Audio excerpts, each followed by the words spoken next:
welcome back to another episode of Life at the Speed of Childhood. I'm your host, Annabelle. In today's episode, I will go over some of my favorite ways to honor Dr. Martin Luther King Jr. Day if you are a parent or a caregiver of small children. Also, I'll talk about the enduring message from Inside Out 2 that hit me only when I got home, but that I do try to apply to my everyday life now. Also, stay tuned till the end of this episode for some funny outtakes, bloopers, I guess they're bloopers, from this episode. All that and more, let's begin.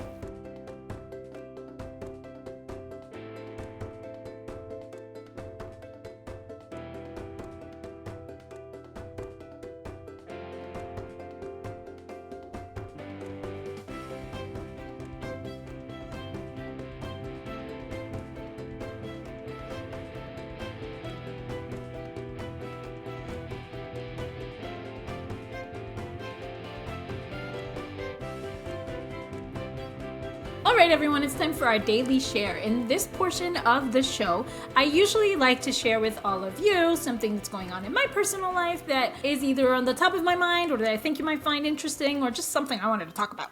So for today's daily share, I wanted to talk about all the house cleaning we've been doing.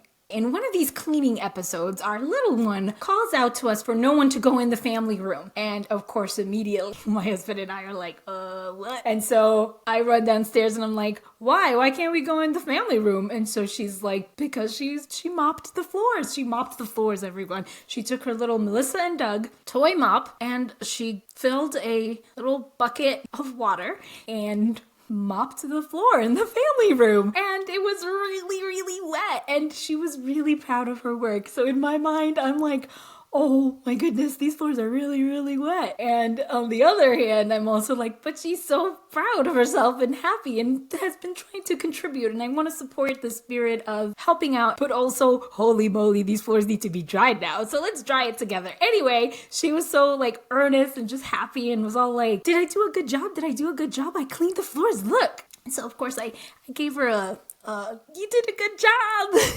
You got the floors really wet. Let's dry it because we don't want the floors to be super wet. That way no one falls. But anyway, for the rest of the afternoon, she was just very proud of herself. So that was a good learning experience, I think. I just wanted to support her attempt at cleaning, and we'll have to do a mini lesson one of these days on how to properly clean the floors with minimal mess. We did let her know that when she wants to mop the floor, one of us does have to be nearby just to reduce the hazardousness that can occur. But yeah, do you all have any funny stories of your kiddos helping you clean? Let me know in the comment section. Let's see, what else here? Winter storm. Much of the US right now is under winter storm weather advisories. In our area, we've got an advisory. It's been really cold. We've all been warned to avoid driving and being outside if we can help it. And so we've done that. Did all our shopping before, got all our stuff, so we're good, we're home. And I know there's a lot of like negative feelings about the winter storms. I don't mind them personally if I get to be indoors. If I have to be outdoors, then it's different because I do get cold very easily. We're able to stay indoors with our kiddo and just play indoor games, which has been nice. But it just got me thinking about my favorite parts of snowstorms. Thinking about when I was a kid, my sisters and I really liked to play in the snow. My favorite part of winter, now that I'm an adult, it's really beautiful to be able to see the moonlight reflecting on the snow at night. I grew up in New York City, so I don't see that same effect. I didn't realize just how bright it can be. It looks almost like daytime, at least in our area.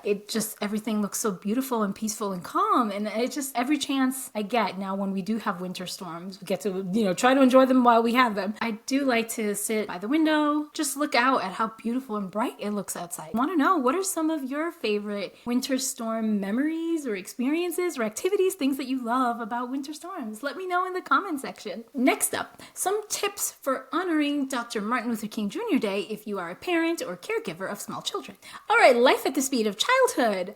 Martin Luther King Jr. Day is almost here, and as a mom and a former elementary school teacher, I always try to find a way to make honoring heroes like Dr. Martin Luther King accessible to young children. Some of the themes that you cover when talking about heroes might not be as developmentally appropriate for talking to young children. So one thing that I like to focus on specifically with Dr. Martin Luther King is actually the line from his very own I Have a Dream speech, which is judging people by the content of their character.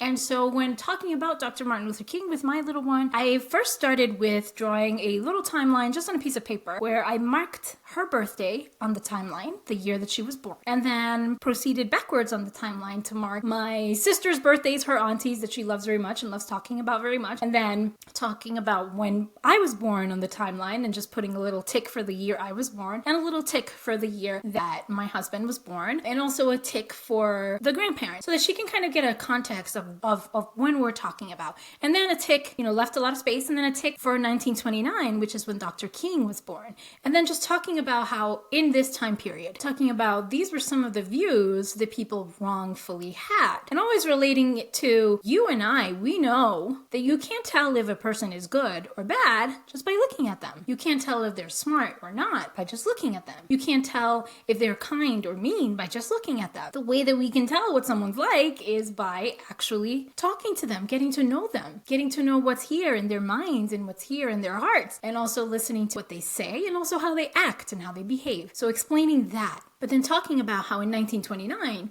there were people who didn't understand that, and how Dr. King is a hero because he and many other heroes in his time period fought really hard to teach everyone that you can't know what a person is like just by looking at them. And so that's how I started the conversation. Of course, this is one of many conversations that we will have as our kiddo gets older and learns more and more history and gets more context, and also just becomes more mature developmentally. She's still little, so we use language that is accessible to her, that she will understand, but still maintaining that value. So after our timeline activity, I brought out this book called Good Night, Dr. Martin Luther King Jr. by Adam Gamble and Mark Jasper. And I think it's just a great introductory book on Dr. Martin Luther King Jr. for young children. The book begins with relatable moments from Dr. King Jr.'s life, like his life as a child and things that he liked, how he used to like ice cream and how he wanted to be a firefighter when he grew up. Readers are then shown highlights, key moments from Dr. King's life, from his youth, lessons that he learned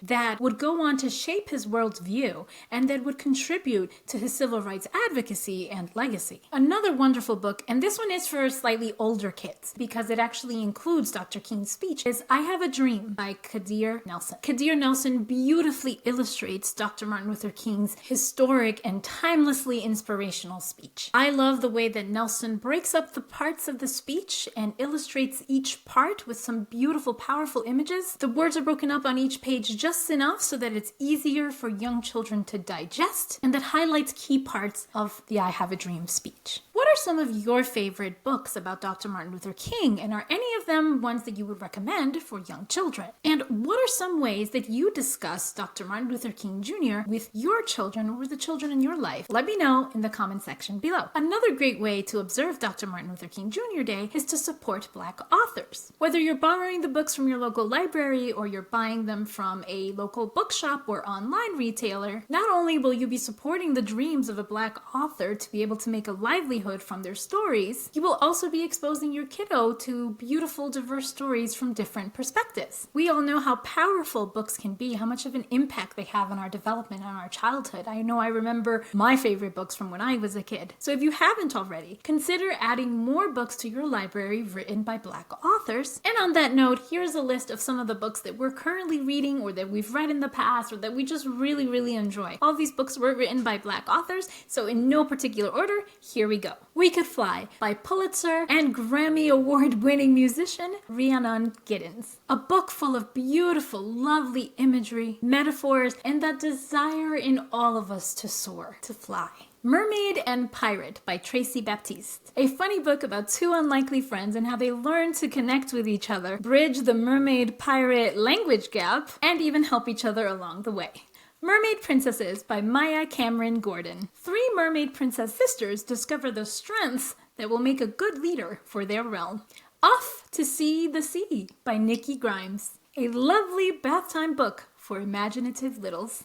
Shh, the baby's asleep. A funny book about a common family phenomenon, trying to keep quiet while the baby sleeps. Our kiddo especially loved going, shh, the baby's asleep.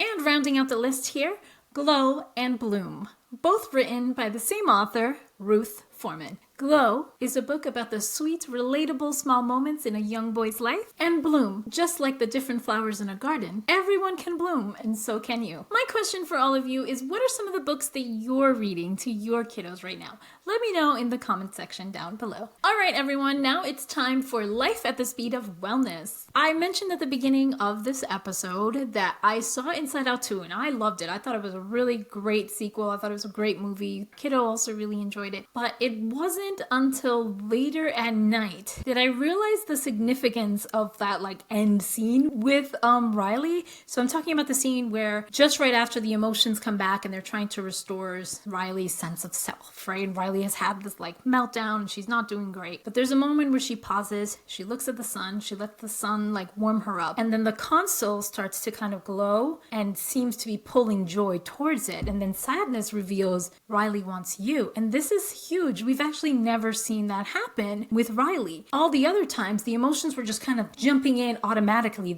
Riley's feeling happy about this, Riley's feeling angry about this. She wasn't really choosing these emotions. They were just kind of reactionary almost. But I think one of the key messages about growing up is that if we want joy, if we want to experience joy, we have to choose it, which is different than what we maybe experienced as a child. I really have been trying to think about choosing joy. So I sometimes scroll through social media, and what I see a lot is, there's a lot of negative postings because there's a lot of negative things going on in the world. So I think part of our challenge as grown-ups is to be able to absorb the information that is necessary to understand the world around us, right? And some of it is negative so that we know how to proceed, we know how to behave, and we are informed. And also still being able to choose joy amidst all of this negative stuff, still choosing joy. And I think it's so important and powerful to remember that, because as you are inundated and as you are presented with so many negative things, what can often happen to people is a sense of learned helplessness, where just seeing everything is wrong, everything is bad, makes you feel disempowered and there's nothing you can do to change it, and you just kind of accept that this is what life is. But if you choose joy, if you find things that make you happy, people that make you happy, you actually have a greater sense of your own power back, and you have a greater sense of agency if you can do something. when you are inviting that part of yourself to also exist along with the other parts of yourself that needs to process life in this world. But just remembering that. And I just thought that that's really important. And I'm hoping that all of you are finding some time to choose joy, to empower yourself. If you inspire yourself, if you fortify yourself with things that bring you happiness and beauty and goodness and joy, then you will be able to reclaim some of that power. That's just my 2 cents on the matter. Let me know what you think. Did you pick this up when you were watching Inside Out? Is this something that you're also noticing? How are you choosing joy throughout your life? Let me know in the comment section. Okay, everyone, before closing out here, I want to share with you a few of my wins of the week and also a forward fail. I really like this section because it gives me an opportunity to be reflective about the week, both the good and the things that I'm just working through or learning through or whatever. Not as good. The win of this week is crushing the to-do list. We really did a lot, and I mean a lot. We cleaned our whole entire house, which took a really long time. Finished a mountain of laundry, which took also a really long time. Finished some work that we each had to do. Had plenty of opportunities to play with our kiddo. This week we really just rocked the to-do list. And that was really exciting because it doesn't happen very often. So when it does, celebrating it. Okay, those were the wins. Now for the forward fail I was talking about. So I mentioned in a previous video that one of my New Year's resolutions is to work on my fitness. And so I've been working on that. I've been doing the Barbie dance party, which I love. And I mentioned also in the other video, it's super fun. But I've also been looking for different workout routines. And I stumbled upon one that was this 10-day fitness challenge. And I was going to really stick to it because I thought, okay, this could be good. It's not very long. But I didn't like that in this challenge, they didn't have any modifications. So they basically just had one mode, go and do this mode. I wasn't able to do the one way that they wanted me to do it. And so usually what I do is that I just stick through it and I'm just I'm going to do this even if it means I'm going to hurt myself. Just because I'm very you started a project, you have to try to finish it. But for this one, I decided not to. My knee, I have a knee injury. And so I try to be careful with certain exercises. It's actually how I hurt my knee to begin with, is that I wasn't listening to myself and I was just like, no, I'm gonna do this challenge anyway. And then I hurt myself. So that was a mistake. But this time, instead of following that usual pattern of behavior, I decided, no, I'm not going to do this challenge because it's not a very well orchestrated challenge. In the beginning, they don't let you know that there's only like one mode to do this, and that if you can't do it this way, then you might as well not do it. Like, I wish I had known that from the beginning, because then I wouldn't even have started the challenge to begin with. So that's my forward fail for this week. I learned something about myself, not to push myself to the point of injury. It's not worth it. What are some of your wins of the week, or even some of your forward fails? Have you started a workout challenge and realized somewhere through the point that it wasn't the right one for you? How did you handle it? Let me know in the comment section. This was fun as always. Thank you so much for watching. If you liked what you saw, go ahead and hit the like button, and remember to subscribe to our channel so that you can get more awesome videos. Also, let me know some other topics that you're interested in so I can add them to the queue. If you'd like to find more of my daily musings, follow me on Blue Sky. That is my favorite platform. That's where I post regularly funny things that are happening in our family that I find amusing, things that I'm seeing that are amusing. It's really a great social media platform. I think I say that in every episode, but I like it there. It's more positive, it's more fun, it's really customizable, so go ahead, join Blue Sky. My handle there is Life at the Speed of Childhood. You can also find me under Life at the Speed of. Both of them should work. Have a wonderful rest of your day, everyone. I hope that you find some time today, or this week, or this month, or this year to do something that's positive for you, positive for those around you, and that will bring more joy to your life and to the world. Catch you all later. Bye.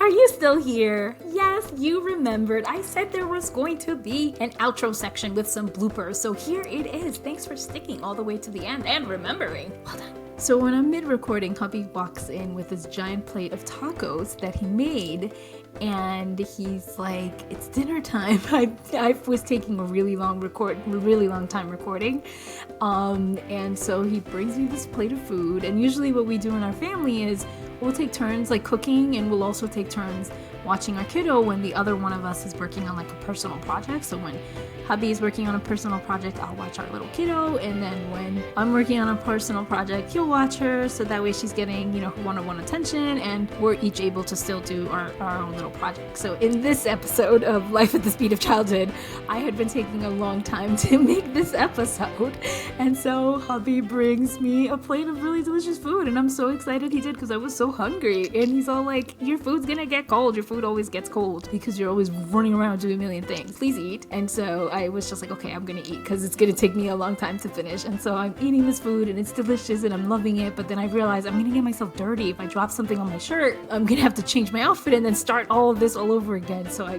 grab a bathrobe, and I put on my bathrobe, and I thoroughly enjoyed those tacos. They were delicious. But then like at some point, I go back to recording, and then at some point in like the episode, it's time for our kiddo to get a bath.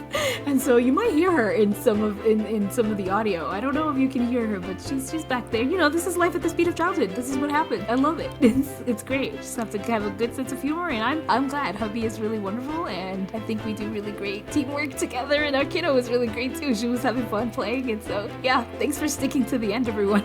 All right, that's all for now, for real. Goodbye, everyone.